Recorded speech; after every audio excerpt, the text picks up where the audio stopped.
Praise lord. మీ అందరికీ యేసుక్రీస్తు నామములో వందనాలు తెలియజేస్తున్నాను. ప్రార్థించుకుందామండి.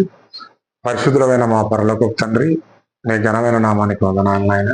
అయ్యా, మరొక మారు నీ మాటలు మాట్లాడగలిగే అవకాశం, మంచి సమయం నాకు ఇచ్చినందుకు నీకు వందనాలు తెలియజేస్తున్నాను.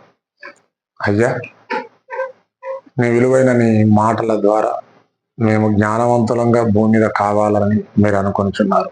నీ చిత్తం నెరవేర్చడానికి తండ్రినైనా మేము మరి నైనా నీ బైబిల్ నందు నీ మనస్సందు ఉంచినటువంటి నీ మాటల యందు మేము లక్ష్యం ఉంచి మేము నెమ్మదిగా నాయన నీ మాటల ద్వారా మేము బహులోతులోకి వెళ్ళి ఇంకా ఆలోచించుకొని చుండగా నీ పరిశుద్ధాత్ముడు మాకు తోడుగా ఉంచి నడిపించమని వేడుకుంటూ యేసుక్రీస్తు నామములో అడుగుతున్నాం తండ్రి, ఆమేన్. చేరి వచ్చిన మీ అందరికీ యేసుక్రీస్తు నామములో వందనాలు తెలియజేస్తున్నాను. పిల్లరా, God my father YouTube channel నందు నేను మాట్లాడే ప్రతి మాట అందులో పెట్టబడును. మీరందరూ చూడాల్సిందిగా ప్రేమపూర్వకంగా వేడుకొంచున్నాను. ఇకపోతే పిల్లరా, మరొక అంశాన్ని మీ ముందుకు తీసుకురావడానికి అవకాశం కల్పించినటువంటి ఆ దేవాది దేవునికి వందనాలు తెలియజేస్తున్నాను. పిల్లరా, ఈరోజు పాఠం పగవానికి అన్నం పెట్టుట వలన నీరు ఇచ్చుట వలన వాని తల మీద నిప్పులు కుప్పలుగా పోసినట్టు ఎలా అవుతుంది అని మనం ఆలోచించగలిగితే, పౌలు గారు మాటల్లో రోమా రాసిన పత్రికలో 12వ అధ్యాయం 20-21 వచనంలో మనం చూసుకున్నట్టయితే, రోమా పత్రిక 12వ అధ్యాయం మొదటగా 20-21 వచనాలలో మనం చూసుకున్నట్టయితే,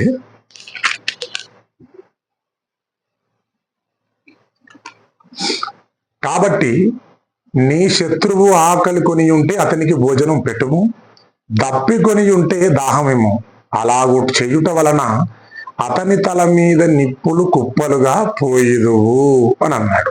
ఇక్కడ పౌలు గారు మాట్లాడుతూ, నీ శత్రువు ఒకవేళ ఆకలి కొని ఉంటే అతనికి భోజనం పెట్టుము, దప్పికొని ఉంటే దాహము, అలాగూ చేయుట వలన అతని తల మీద నిప్పులు కుప్పలుగా పోయిదువు. అంటే శత్రువుకు అన్నం పెట్టుట ద్వారా, శత్రువుకు దాహం ఇవ్వటము ద్వారా అతని మీద నిప్పులు కుప్పలుగా పోసినట్టు ఎలా అవుతుంది అంటే, ఈ మాటలు మనకు చదువుతున్నప్పుడు మనకు అర్థం కాని దశలోనే మనకు ఉంటుంది. ఎలా పగవాడికి అన్నం పెట్టడమా? అసలు పగవాడికి అన్నం పెట్టడము సాధ్యమేనా? అసలు జరిగే పనేనా? అసలు జరుగుతుందా? చిన్ని మాట అంటేనే మనిషి మాట్లాడలేడు ఈ రోజుల్లో. ఒక్క మాట అంటేనే చచ్చంత వరకు అతనితోని మాటలు లేకుండా ఉన్న మనిషి, ఉంటున్నటువంటి మనిషి, అలాంటి ఆ శత్రువుకి ఇంటికి తీసుకువచ్చి అన్నం పెట్టండి అని ఇక్కడ పౌలు గారు రోమీలకు చెప్తున్నాడు.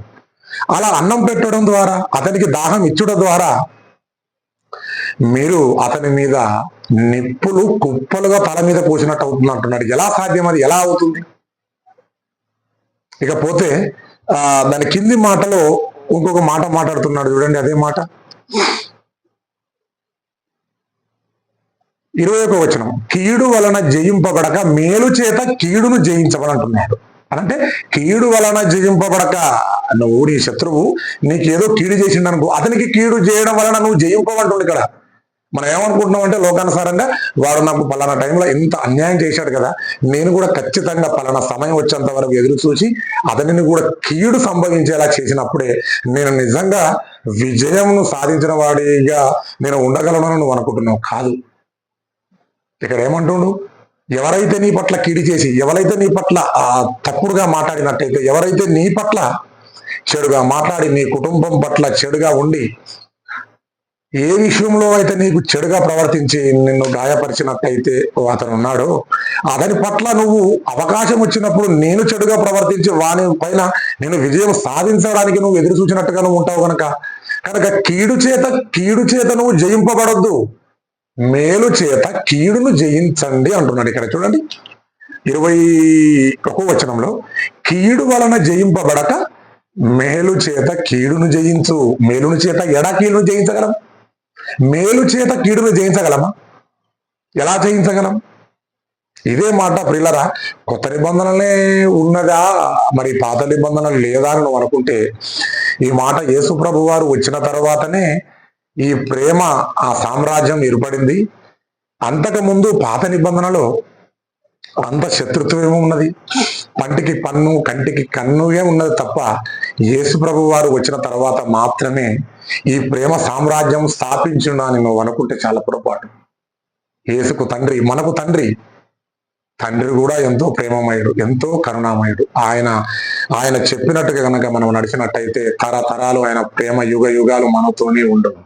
నన్ను చూచిన వాడు తండ్రిని కూడా చూచిని ఉన్నాడు అన్నాడు యేసుప్రభు వారు. అంటే తండ్రి చెప్పిన ప్రతి మాటను భూమి మీద లేఖానుసారంగా యేసుప్రభు పోయాడే తప్ప తనిష్టానుసారంగా పోయినట్టుగా లేదు.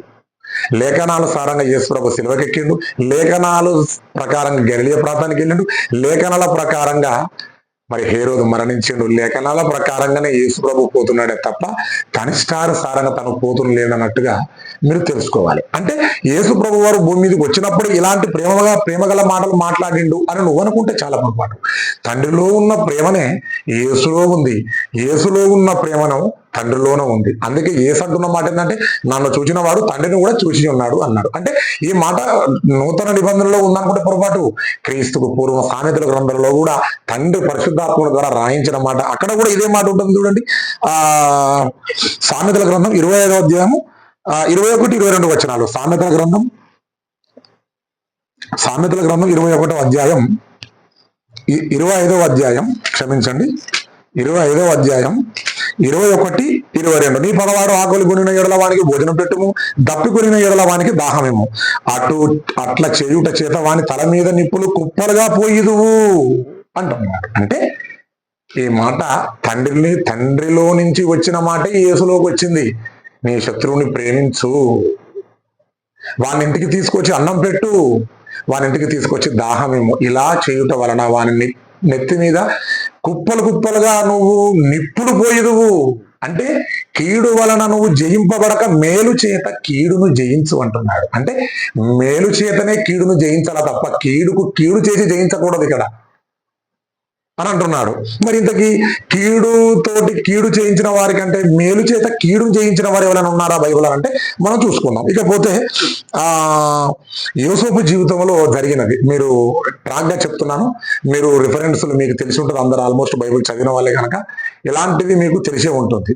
అంటే పిల్లరా, ఇక్కడ యోసేపు జీవితంలో జరిగింది ఏంటంటే ఆదికాండం 45వ అధ్యాయం 15వ వచనంలో మీరు చూసుకోండి. ఇక్కడ యాకోబుకు 12 మంది కుమారులు ఉంటారు. అందులో 12 మంది పిల్లారా, మరి 12 మందిలో ఒకడైనటువంటి యోసేపు కలలు కంటాడు. ఆ కలభావాన్ని మొత్తం చెప్తాడు. ఫ్యూచర్ లో మీరు అందరూ నా దగ్గరకు వచ్చి మరి నా కాళ్ళ పడతారు, మీరు మొక్తారు అన్నట్టుగా కల రాగానే వెంటనే వారి అన్నదమ్ముళ్ళు వెంటనే అతన్ని చంపాలని చూస్తారు. అలా చంపాలని చూసిన తర్వాత అక్కడ బాయిలో వేస్తారు. చివరికి ఇక్కడ బాయిలో వేయడం ద్వారా ఉపయోగం ఏమిటి, అమ్ముకుంటే డబ్బులను వస్తుంది కదా అని పని ఆలోచించి తన సహోదరుడైనటువంటి సొంత అన్నదమ్ముళ్ళే తమ్మిని చంపాలని చూచి కుట్ర పన్నారు. చివరికి చచ్చిపోయాడు, దుష్టభగము ముంగిపోయింది అని చెప్పడానికి ఒక మేకపిల్లని చీల్చి అందులో అతని అంగిని మరి ఆ రక్తంలో మరి ముంచి ఆ రక్తాన్ని తీసుకెళ్లి దృష్టముఖం ముంగిపోయిందని చెప్పని అబద్ధమాడి తన తండ్రికి ఏదో సమాధానం చెప్తారు కదా. ఆ సందర్భంలో యోసేపు ఐగుప్తు దేశానికి వెళ్తాడు. చాలా కాలం అయిపోతుంది, కానాను దేశంలో కరువు వస్తుంది, ప్రపంచ దేశాల్లో కరువు వస్తుంది.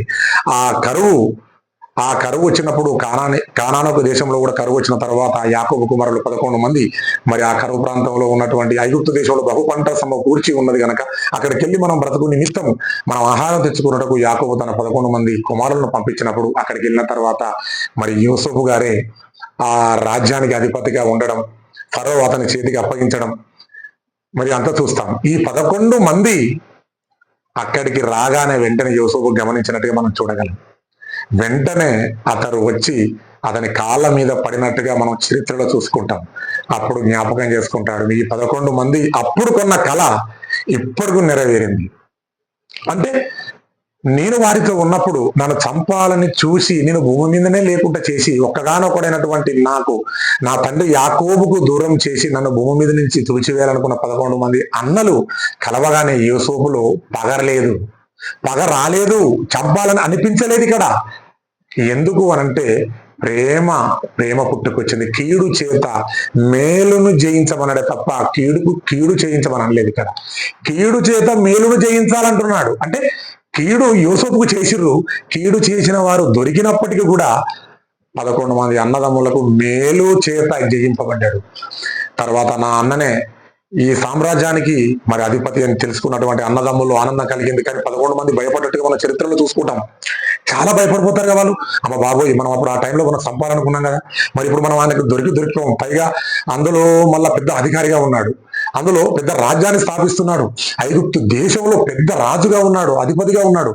మనం అప్పుడు చేసింది కనుక ఇతని దృష్టికి మనం ఒకవేళ తప్పుగా మరి చేశాము కనుక, ఒకవేళ జ్ఞాపకం చేసుకొని ఒకవేళ మనల్ని చంపులేమో అని భయపడి వెంటనే పారిపోయినట్టుగా మనం చూస్తాం. కానీ వెంటనే అతన్ని దగ్గర తీసుకొని ప్రేమించి పగతోటి జయింపగా, కీడు చేత జయింపగా, మేలు చేత కీడును జయించిన వాడుగా యోసేపు జీవితంలో మనకు కనిపిస్తుంది.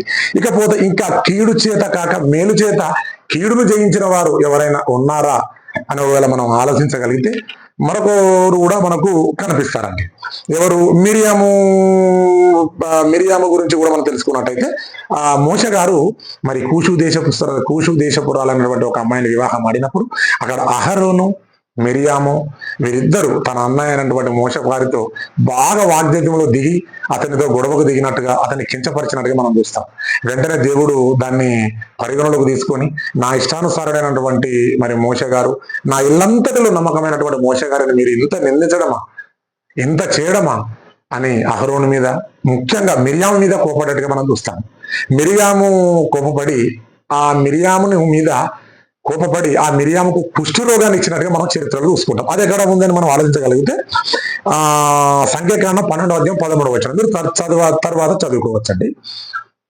అక్కడ మోషే గారి పైన మిరియాము బాగా మరి కోపపడినట్టుగా మనం చూసుకుంటాం.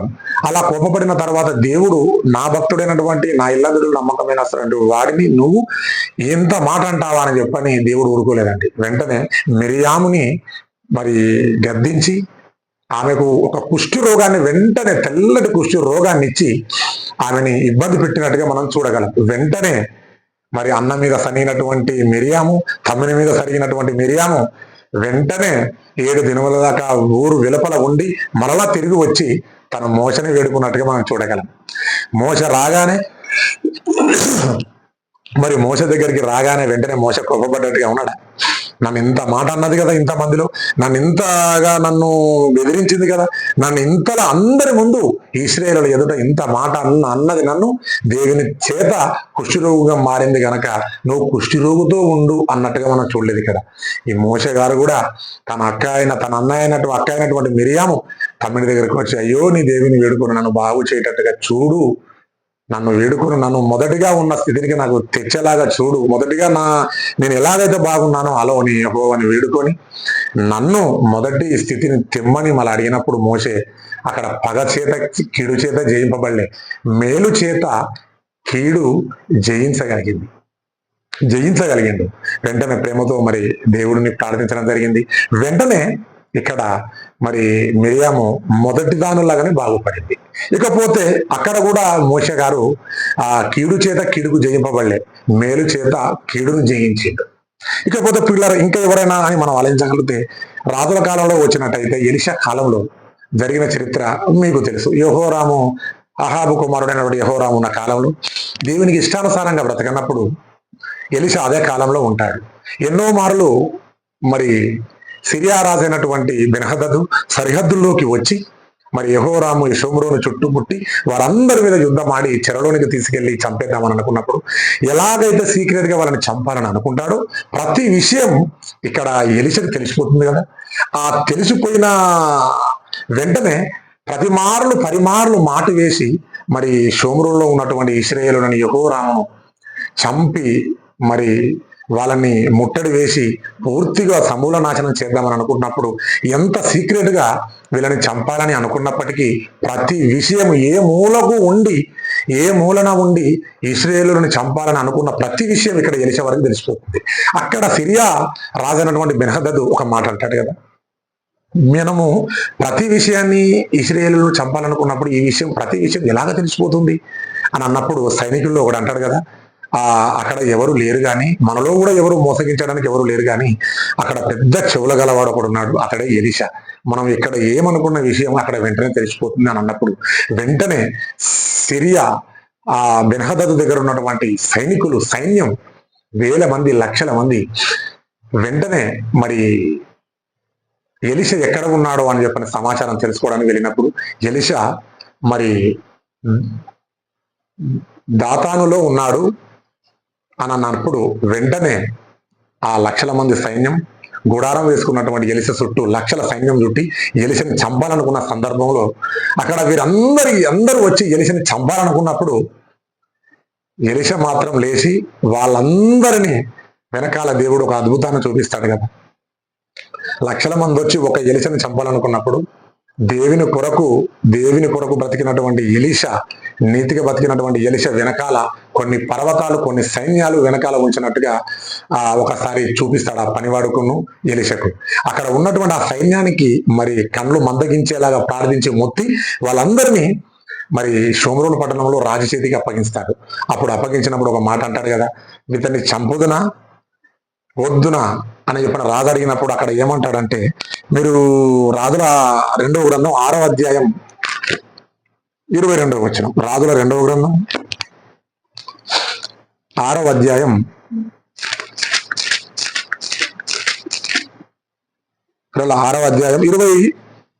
22వ వచనం అంతటా 21వ వచనం, అంతటా ఇశ్రాయేలు రాజు వారిని పారదూసి, నాయన వీరిని కొట్టుదునా అని ఎలీషాను అడగగా అతడు, నీవు వీరిని కొట్టవద్దు, నీ కత్తి చేతను నీ వీట చేతను నీవు చెరపట్టిన వారినైనను కొట్టుదువా, వారికి భోజనం పెట్టించి వారు తిని త్రాగిన తర్వాత వారు తమ యజమానుని యొద్దకు వెళ్ళుదురని చెప్పాను. పిల్లరా, ఒక విషయాన్ని ఇక్కడ జ్ఞాపకం చేసుకోండి. ఎలీషాని దేవుని కుమారుడు, దేవుని ఇష్టాన్ని నెరవేరుస్తున్నవాడు, దేవుని ప్రజల కొరకు కాపుదలు ఉన్నవాడు, దేవుని వాక్కులను ప్రతి విషయాన్ని రాజులకు చేరజేసేవాడు. చంపాలని వచ్చినటువంటి లక్షల మందికి ఎలీషా గనక ఒక్క ప్రేయర్, ఒక్క ప్రార్థన చేయగలిగితే అక్కడ ఉన్న సైన్యాన్ని వెంటనే అగ్నితో దహించగలడు. తెలుసు కదా, 50 మందిని ఒకసారి ప్రార్థిస్తే చచ్చిపోతారు, మరలా 50 మంది చచ్చిపోతారు, మరలా 50 మంది చచ్చిపోతారు. అంటే ఎలీషాకి అంత పవర్ ఉంది ఆ కాలంలో. అంత పవర్ ఉన్నప్పటికీ కూడా ఆ కాలంలో చంపాలని వచ్చిన శత్రువులని సైతం వాళ్ళ పట్ల ప్రేమ చూపించి కీడు వలన జయింపబడక మేలు చేత కీడును జయించగలిగాడు. అవునా కదా? అంతే కదా. ఇప్పుడు మనము మొదటగా మాట్లాడుకున్నట్టుగా రోమిల రాసిన పత్రిక 12:21 కీడు వలన కాక మేలు చేత కీడును జయించండి అంటున్నాడు. పిల్లరా, ఇది ఇలా చేయటం వలన వాళ్ళ నెత్తి మీద అగ్గి కుప్పలుగా పోసినట్టుగా అవుతుంది. ఎలా అవుతుంది అంటే, చంపడానికి వచ్చిన వారిని సైతం దగ్గరికి తీసుకొచ్చి అన్నం పెట్టి నీళ్ళు ఇచ్చేసరికి సిగ్గుపడినట్టు కాదా? వాళ్ళ తలలో దించుకున్నట్టుగా ఉండదా? మేమేంద్ర కత్తులు రువ్వుకొని ఒక్కొక్క కత్తి 10-100 తలలు తెగేంత పెద్ద పెద్ద కత్తులు చీతుకొని వస్తే శత్రువు చేతికి దొరికిన తర్వాత కూడా మాకు అన్నం పెట్టి నీరిచ్చి ప్రేమతో పంపించగలిగిందంటే చీ, ఇది మనం చేసింది తగదురా అనుకొని తల నెత్తి మీద అగ్గి కుప్పలుగా పోసినట్టుగా సిగ్గుపడడం అర్థం అన్నట్టు. దీనికి అర్థం ఏమిటంటే, మనం చంపాలని చూస్తున్న వ్యక్తికి దొరికినప్పుడు చంపకుండా మనకు అన్నం పెట్టి నీరిచ్చి పంపిస్తున్నాడు అంటే వెంటనే వాళ్ళలో సిగ్గు అనేది ఒకటి కలుగుతుంటది, లోపల ఏదో ఒకటి కలుగుతుంటది. అబ్బా బాబోయ్, మనం ఏదో కిడి చేయాలని మనం అనుకున్నప్పుడు మనకే మేలు చేసి అన్నం ఇచ్చి దాహం ఇచ్చి మంచి ఉపచారం చేసి మనకి తిరిగి పంపిస్తున్నాడు ఏంట్రా అని మనం అనుకున్నప్పుడు, తన ఏదో చేద్దామని అనుకున్నాడుగా అంతకుముందు, ఆ విషయాన్ని మరల జ్ఞాపకం చేసుకొని సిగ్గుపడుతుంటాడు అనమాట. అప్పుడు ఆ అగ్గి మేలు చేత, నువ్వు మేలు చూపించావు కదా కీడు చేసేవారి పట్ల, ఆ అగ్గి తన నెత్తి మీద కుప్పలుగా పోసినట్టుగా అవుతుందని ఇక్కడ ఆ రోమిలకు రాసిన పత్రికలో పౌలు గారు అంటున్నాడు. సామెతల గ్రంథంలో దేవుడు అక్కడ రాయించాడు. ఎలా కీడు వలన జయింపబడక మేలు చేత కీడును జయించాలంటే మరి ఇదే. మరి దావీదు గారి జీవితంలో కూడా సౌలు తరుముతూ ఉంటాడు కదా, చెప్పులు లేక అది లేక ఎండలో మరి దట్టమైన అడవుల్లో మరి ఎన్నో సరైన ఆహారం లేక వెంటాడుతూ ఉంటే కొండలు గోనలు ఎక్కి ఎంతో దూరం వెళ్ళిపోతాడు కదా. ఎవరు? దావీదు. సౌలు తరుముతున్నా కొద్ది ఒకసారి అబ్దుల్లామని గుహంలో దొరికిపోతాడు. దొరికినప్పుడు కూడా చంపుతాడా? తన పనివారం అందరూ అంటారు కదా, చంపేయండి, నీ దేవుడు నీ శత్రువు నీకు దొరికేటట్టుగా చేయించాడు కనుక వెంటనే చంపేసి అని అన్నప్పుడు అంటాడు, అభిషేకం పొందిన వాడు కనుక నేను చంపను అని అంటాడు. ఉందా ఆ మనసు నీలో నాలో మనందరిలో? ఉంటుందా? ఉండదండి. ఉంటుందా? ఉండదు. శత్రువు దొరికినప్పుడు, ఇప్పుడున్న కాలంలో కాదు, ఎప్పుడైనా సరే శత్రువు దొరికినప్పుడు చంపాలని చూస్తున్న ప్రపంచమే తప్ప దొరికిన వాడిని వదిలిపెట్టి మేలు చేత కీడును జయించాలన్న ఆలోచన ఎవరిలో రాలేదు కనుకనే దేవుడు యేసుక్రీస్తును భూమి మీదకి పంపించి మీరందరూ కంటికి కన్ను పంటికి పన్ను పెరుగుట ద్వారా మీరు శత్రుత్వం పెరిగి మీలో పగలు పెంచుకొని దేవునికి చోటు ఇవ్వడం లేదు కనుక మీరు ఎవరినైతే మీరు తిడుతున్నారో, ఎవరినైతే మిమ్మల్ని తిడతారో, ఎవరినైతే మిమ్మల్ని దూషిస్తారో వారి పట్ల ప్రార్థించండి, వారి పట్ల ప్రేమించండి. అలా ప్రేమించడం ద్వారా, అలా నువ్వు చూపించే ప్రేమ ద్వారా వాని నెత్తి మీద అగ్గి కుప్పలు కుప్పలుగా పోసినట్టు అవుతుందని ఇక్కడ చెప్తున్నాడు. మరి పిల్లరా, దావీదు గారికి 2 మారులు దొరికినప్పటికీ కూడా దావీదు సౌలును చంపలేదు. దొరికాడు కదా, ఆ చరిత్ర మీకు తెలుసు, అది మీకు తెలుసు. అయినప్పటికీ కూడా చంపలేదు. దావీదు గారికి 2 మారులు దొరుకుతాడు కదా, చంపలేదు. ఎందుకు? చంపాలనుకున్న అవకాశం వచ్చినా కూడా చంపలేదంటే అందుకే అక్కడ మరి సౌలు అంటాడు, దావీదా నాయన, నాకంటే నువ్వు నీతిమంతుడవు, నీతిపరుడు కనుక నువ్వు నిజంగా రాజు అవుతావు. అంటే నేనేమో చంపాలని చెప్పని ఎంతో సైన్యాన్ని వేసుకొని, ఎంతో ఖర్చు చేసుకొని, గుర్రపు రౌతులను మరి రథాలను, ఎంతో మంది సైన్యాన్ని తరుముకుంటూ మేము వస్తున్నప్పటికీ నేను నీ చేతికి దొరికినప్పుడు నువ్వు నన్ను చంపలేదు గనక నిజంగా పంటికి పన్ను కంటికి కన్ను అని నేను వెంటాడుతుంటే నువ్వేమో కీడుకు కీడు ప్రతి కీడు చేయక కీడు చేత కాక మేలు చేత కీడును జయించిన వాడివి గనక నువ్వు నిజంగా రాజు అయితే ఉన్నాడు. అవునా కాదా? పిల్లరా, ఇంకొక విషయాన్ని కూడా అర్థం చేసుకోండి. అదే మత్తయి సువార్త 6వ అధ్యాయం 45వ వచనంలో, మత్తయి సువార్త 6వ అధ్యాయం 45వ వచనంలో మరొక మాట, మంచి మాట చూసుకుందామండి. 44వ వచనం, నేను మీతో చెప్పుచున్నది మన మీరు పరలోకమందున మీ తండ్రికి కుమారులు అయినట్లు. ఒకవేళ మీ తండ్రికి మీరు కుమారులుగా, ఒకవేళ మీరు నిజంగా అనుకుంటున్నారు కదా, వాక్యం ప్రకటిస్తున్నాం, చర్చికి వెళ్తున్నాం, సువార్తకి వెళ్ళిపోతున్నాం, మేము బాగానే ఉంటున్నామని మీరు అనుకుంటున్నారు కదా, అయితే మీరు నిజంగా దేవుని కుమారులం, మరణించిన తర్వాత పరలోకం మాకే అని మనం అందరం అనుకుంటున్నాం కదా, అయితే మీరు మనమంతా దేవునికి కుమారులం అని మనం అనుకుంటే ఇలా చేయాలని చెప్తున్నాడు. 44వ వచనం, నేను మీతో చెప్పుచున్న మీరు పరలోకమందున మీ తండ్రికి కుమారులై ఉండునట్లు మీ శత్రువులను ప్రేమించుడి, మిమ్మల్ని హింసించు వారి కొరకు ప్రార్థన చేయుడి అంటున్నాడు. అంటే హింసించే వారికి ప్రార్థన చేయడం అసలు సాధ్యమేనా? జరుగుతుందా? అది మనల్ని హింసించే వారి పట్ల మనం ప్రార్థన చేస్తామా? మనమే సరిగా ప్రార్థన చేయం, మనమే మోకరించు. మన శత్రువుల గురించి మనం మోకరిస్తాం, ప్రార్థిస్తాం. అసలు మన ప్రార్థన ఉంటుందా? మంచి మాంసం ముందుకు వచ్చిందంటే ఆ తర్వాత ప్రార్థన చేసుకుంటున్నా తొందరగా కలుపుకొని తినడమే, లాగేయడమే. మనమే ప్రార్థన చేసుకోం. ఇక శత్రువుల పట్ల నువ్వు ప్రార్థిస్తావా? ఇక్కడ అంటుండే ఇక్కడ దేవుడు యేసు ప్రభు వారు, నీ శత్రువుల గురించి ప్రేమించుడి, వారికి అప్పియండి, వారి గురించి ప్రార్థించండి. నువ్వు విందు చేస్తున్నప్పుడు, నీ అర్పణ చేస్తున్నప్పుడు ఆ అర్పణ ఆపి ముందుగా నీ సహోదరునితో సమాధాన పడమంటాడు కదా. మత్తయి సువార్త 6వ అధ్యాయం 23, 24, 25. మత్తయి సువార్త 6వ అధ్యాయం 23, 24, 25. చూడండి ఇక్కడ ఏమనుందో, కావున నీవు బలిపీఠం వద్ద అర్పణలు అర్పించుండగా నీ మీద నీ సహోదరునికి విరోధం ఏమైనా కలదని అక్కడ నీకు జ్ఞాపకం వచ్చిన ఎడల అక్కడ బలిపీఠమునదుటనే నీ అర్పణ విడిచిపెట్టి మొదటగా వెళ్ళి నీ సహోదరునితో సమాధానపడము, అటు తర్వాత వచ్చి నీ అర్పణ అర్పింపు, నీ ప్రతివాదితో నీవు త్రోవలో ఉండగానే త్వరగా వానితో సమాధానపడము అంటున్నాడు. ఒక్కడిని కూడా పోనిచ్చుకోవడం లేదు దేవుడు. ఒక్కరు కూడా మీరు కొట్టుకొని మీరు చచ్చిపోకూడదు. నీకు ప్రతి ఒక్కరికి భూమి మీద శత్రువులు అనేవాడు ఖచ్చితంగా ఉంటాడు.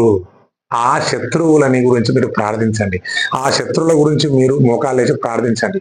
నీ శత్రువుల గురించి నీ దగ్గరికి సాధ్యమైతే వెళ్ళి మాట్లాడండి. నువ్వు ఎలాగో నా ముందు నువ్వు ఎలాగో తగ్గించుకుంటావు, తగ్గించుకోవా. ఎంత రౌడీ షీటర్ కానీ, ఎంత సినిమా యాక్టర్ కానీ, ఎన్ని పొరపాట్లు చేసిన రాజకీయ నాయకుడు కానీ, ఎంతో లంచగుండి కానీ, వాడు తలపేసుకుని 4 గోడల మధ్య ఎలాగో దేవుని ముందు తగ్గించుకుంటాడు. నువ్వు నా ముందు ఎలాగో తగ్గించుకుంటావు, కానీ నీ సహోదరునికి పట్ల నువ్వు చేసినటువంటి పొరపాట్లు, నువ్వు చేస్తున్నటువంటి ఏదో ఒక కారణంగా ఇబ్బంది పెట్టే ఉంటాం కదా మనం. కనుక దేవుని ముందు ఎలాగో తగ్గించుకుంటున్నా నువ్వు, నీ పట్ల బాధపడుతున్న వాడు కూడా ములుగుతున్నాడు. వాడి మనసు ములుగుతుంది, బాధపడుతుంది, వాడు వేదన పడుతుండు. ముందుగాల వాడిని సమాధానపరచు. ముందుగాల అక్కడ అతని సమాధానపరిచి వచ్చి నాకు ప్రార్థించు. నీ ప్రార్థన నేను యాక్సెప్ట్ చేస్తాను. ఇవి యేసు చెప్పినటువంటి మూలాలు. ఇకపోతే పిల్లారా, మరి శత్రువుని ప్రేమించడం ద్వారా, ఆహారం పెట్టడం ద్వారా, మరి నీరు ఇవ్వడం ద్వారా వాని తల మీద నిప్పులు కుప్పలు పోసినట్టు ఎలా అవుతుందో అని చెప్పాలంటే ఇంకో మాట కూడా ఉంటుంది కదా, నీ దుష్టుణ్ణి ఎదిరింపక అని అంటారు. అంటే దుష్టుణ్ణి ఎదిరిస్తే ఏం జరుగుతుంది? దుష్టుణ్ణి ఎదిరింపక అని ఉంటుంది ఒక మాట ఒక దగ్గర. అవునండి, నీవు దుష్టుణ్ణి ఎదిరింపకూడదు. ఎందుకంటే దుష్టుణ్ణి గనక నువ్వు ఎదిరించినట్టు అయితే వానితో పెట్టుకోవడం మన వలన కాదు. అక్కడ జగడమే రేగుతుంది. అక్కడ నిన్ను ఉరిలోనికి తీసుకెళ్ళిపోతుంది అన్నట్టుగా మనం ఇక్కడ చూడగలం. అంటే మీకు తెలుసు ఆ మాట అక్కడ ఉంటుంది కదా. అంటే మీరు దుష్టుణ్ణి ఎదురింపక అని ఉంటుంది. అంటే దుష్టుణ్ణి కనుక ఎదిరించినట్టయితే వాడు ఇంకా రెచ్చిపోతాడు. దుష్టుడు ఎవరిలో ఉండడు, ఎదురు వాణిలోనే ఉంటాడు. వాడు నిన్ను కొట్టినప్పుడు నువ్వు వెంటనే ఇంకో చెంప చూపించావనుకో, అమ్మ బాబోయ్ నేను కొట్టుతుంటే వాడు కొడతాడలేదని నేను అనుకున్నా, కానీ మరో చెప్పి చూపించగలిగిందంటే అక్కడ శాంతత అనేది, సమాధానం అనేది అక్కడ దొరుకుతుందని ఆ మాట కర్మ. నువ్వు కొట్టిన తర్వాత అతన్ని మళ్ళీ నువ్వు కొట్టావనుకో, అక్కడ జగడమే రేగుతుంది. కనుక వాడు దుష్టుడు, వాడు నిన్ను కొట్టిండు కనుక దుష్టుడిని ఎదిరింపక మరల నీకు కొట్టాలనిపించినప్పుడు నువ్వు కొట్టావనుకో, చాలా దూరం తీసుకెళ్తుంది. నీవు ఉన్న కాపాడకుండా నీ విశ్వాసం కూడా తొలగిపోతుంది, నీ భక్తి జీవితం కూడా సన్నగిల్లిపోతుంది. అక్కడ జగడము మొదలవుతుంది. కనుక దుష్టుణ్ణి ఎదిరింపకూడదు. వాణ్ణి సాత్వికంతో, దీన మనసుతో వాని నెత్తి మీద ఇంటికి పిలిపించి అన్నం పెట్టి నీరిచ్చి నిన్ను కొట్టిన వారి పట్ల ప్రేమించి,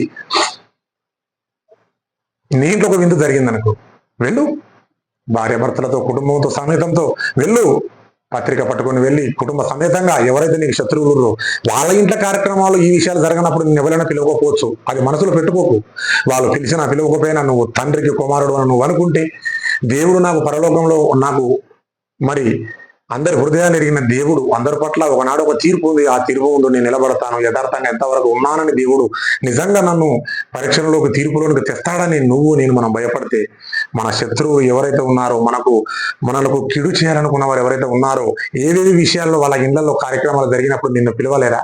అయితే వెంటనే నేను మనం అందరం కలిసి ఎవరి ఇళ్లలో అయినా ఏదైనా జరిగినప్పటికీ కూడా వెంటనే అది విందా, అది వివాహమా, ఏదైనా కావచ్చు, వెంటనే కుటుంబంతో వెళ్ళి నీ శత్రువుల ఇంటికి వెళ్ళి వెళ్ళి సమాధానంతో మాట్లాడకపోయినా మాట్లాడి అక్కడ నీవు పత్రిక ఇచ్చి వందనాలు చేసి ప్రార్థించి వివాహానికి రమ్ము, మంచి భోజనం పెడతాము, మంచి నీళ్ళు ఇస్తామని చెప్పని రమ్మని పిలువు.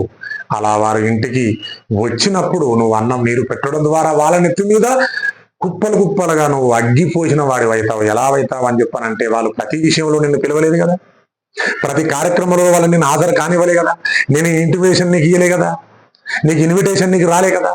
అయినప్పటికీ నువ్వు పరలోక తండ్రి ఇష్టాన్ని నెరవేర్చాలని నువ్వు ఇష్టపడుతున్నావు కాబట్టి, నువ్వు పరలోకానికి వెళ్ళాలని నువ్వు అనుకుంటున్నావు కాబట్టి, నిన్ను పిలవని వారు, నీ శత్రువులు ఎవరైతే ఉన్నారో, నిన్ను పిలవని వారు, నీకు మరి విరోధిగా ఎవరైతే ఉన్నారో వారికి ఈ పత్రికలు, నీ ఇంట్లో జరగబోయే కార్యక్రమాలు కావచ్చు, నువ్వు ఇంట్లో గృహగుడిక కావచ్చు, ఏదైనా కావచ్చు, వెంటనే నీ కుటుంబంతో వెళ్ళి అతన్ని ఆహ్వానించు, ఇన్విటేషన్ ఇవ్వు.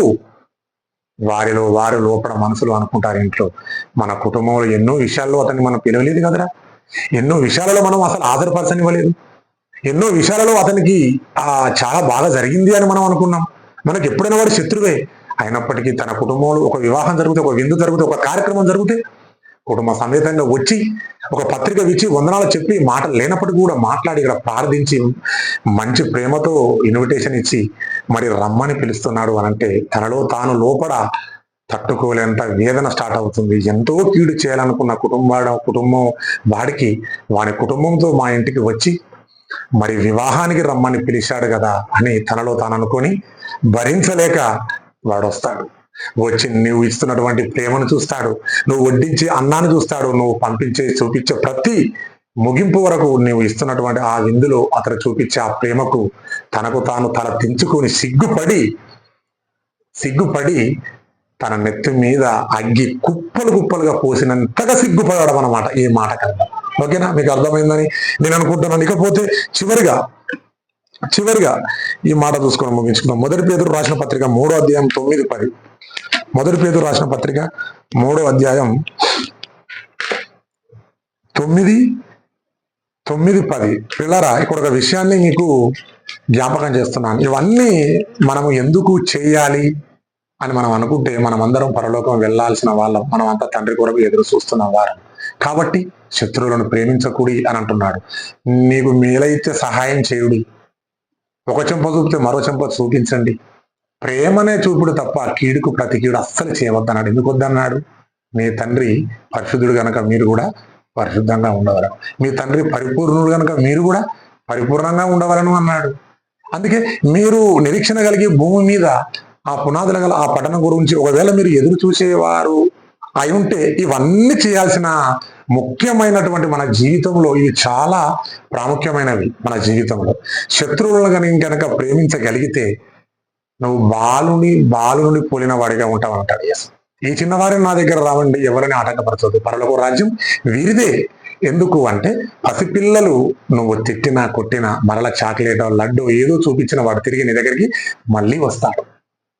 అంటే వారిలో పక్షపాతం అనేది లేదు.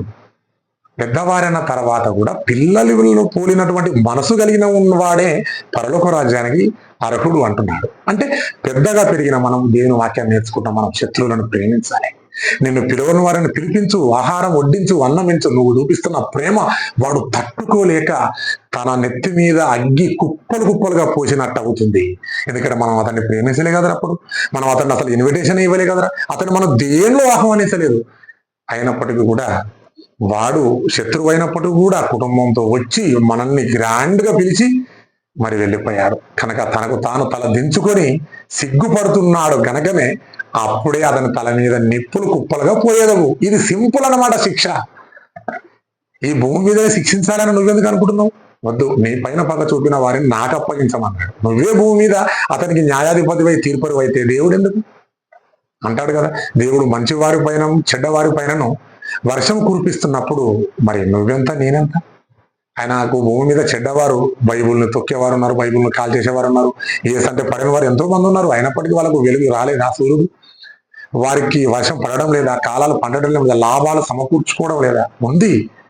కానీ వాడు మరణించేంత వరకు మార్పును ఎదురు చూస్తున్నాడు దేవుడే. నీకెందుకు నీ శత్రువు పట్ల నీకు చేసినటువంటి కీడుకు వెంటనే భూమి మీద తనకు కీడు చేయాలని నువ్వు అనుకుంటున్నావు? వద్దు.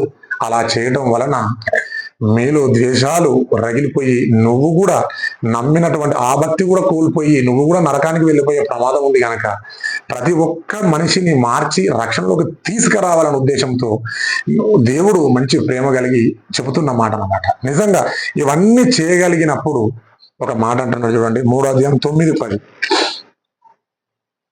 ఆశీర్వాదమునకు వారసులగుటకు మీరు పిలువబడితిరి గనక కీడుకు ప్రతి కీడనను దూషణకు ప్రతి దూషణను చేయక దీవించుడి. చాలా ఇంపార్టెంట్ అయిన మాట అండి. చివరిగా, జీవమును ప్రేమించి మంచి దినములు చూడగోరు వాడు చెడ్డదాన్ని పలకకుండా తన నాలుకను కపటమును మాటలు చెప్పకుండా తన పెదవులను కాచుకునవలను అంటున్నాడు. అంటే జీవమును ప్రేమించి మంచి దినములు చూడగోరవాడు. జీవాన్ని అంటే ఏ జీవం?